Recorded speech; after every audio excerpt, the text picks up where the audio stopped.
Hey mga brods, mabalita nga po tayo dito sa San Miguel Beermen. Nababalita na ito pong si Matthew Wright pala, yes mga kabrods, ay gustong iplano na ng San Miguel Beermen. Sabi nga nila parang nagsalita na rin ito pong si Matthew Wright na dito siya maglalaro ulit sa PBA. Yes, pagkatapos na itong umuwi at tapos na ang kanyang kontrata sa ibang bansa mga kabrods, ay dito na siya maglalaro ulit mga kabrods, makasama ang kanyang pamilya at makapaglaro ulit sa PBA. Pero ito nga ang SMB naman kasi ngayon, alam din naman natin magpapasko na. Kailangan ng SMB na ma-finalize na yung lineup bago pa mahuli yung trade deadline niya sa mga kabrods. Dahil papasok na rin tayo ng playoffs round. Alam din naman natin dito sa SMB, kailangan din nila ng mga ganitong shooter. Minsan kasi, yun nga, inconsistent ang mga shooters dito, katulad na lang ni na Perez. Minsan, ito, na-outshoot din sila. Minsan, ito rin sina Jericho Cruz. Yes, mga kabrods, sina Marcio, nararamdaman na rin na past prime na nila ito.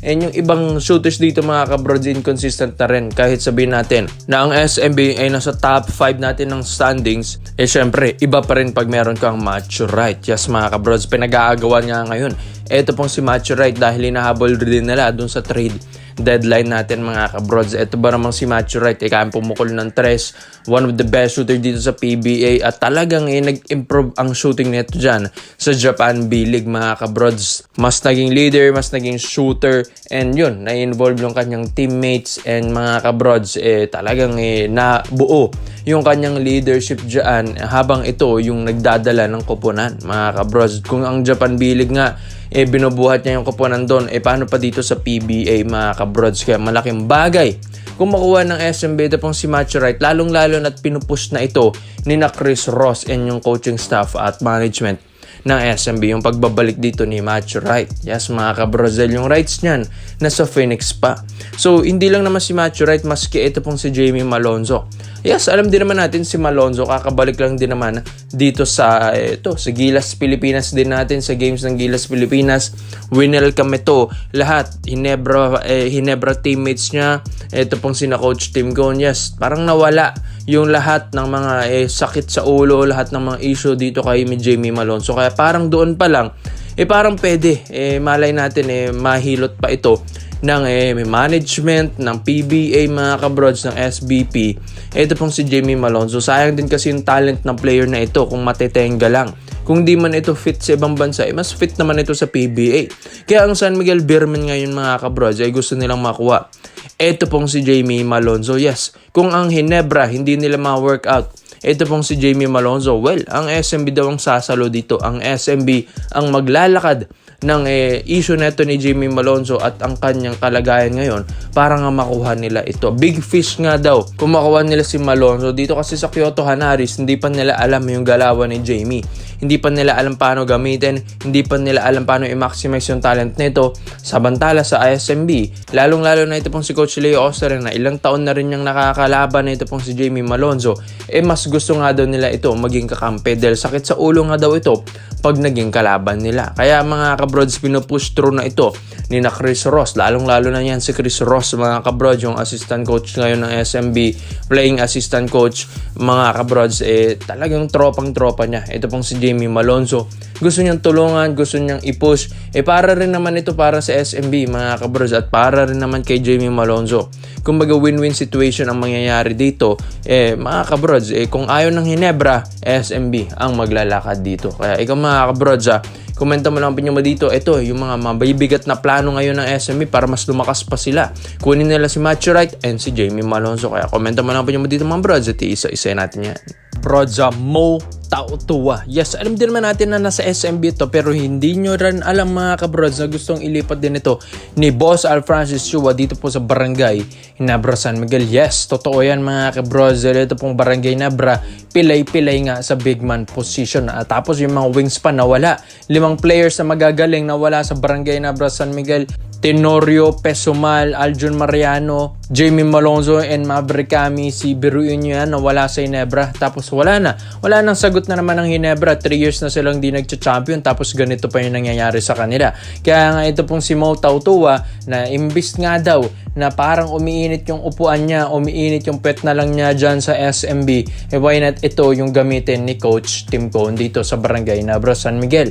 Yes, dahil sa SMB meron naman na silang Junmar Fajardo, may Brondial pa sila mga kabrods, may mga bigs din sila na magagaling din dyan, mga practice player na magaling din mga kabrods. Kaya dito sa SMB wala ka nang ihingilin pa. Ito pong si Mo Tautua, kumbaga pang additional na lang ito, pang dagdag sa lineup na lang ito sa SMB Kaya dito, imbis na mabangko siya dyan, dito na lang sa Barangay Ginebra San Miguel nga daw ilalagay na Boss Al via 3-team trade. Ito pong si Mo Tautua. Yes, mga kabrods, dito sa Barangay Ginebra San Miguel, kailangan nila ng big man na katulad ni Mo Tautua. Totoo yan mga kabrods, dahil lang Ginebra sa pagpasok natin ng playoffs round ngayong ipaparating na December, mga kabrods, November na, ang bilis lang ng araw na to.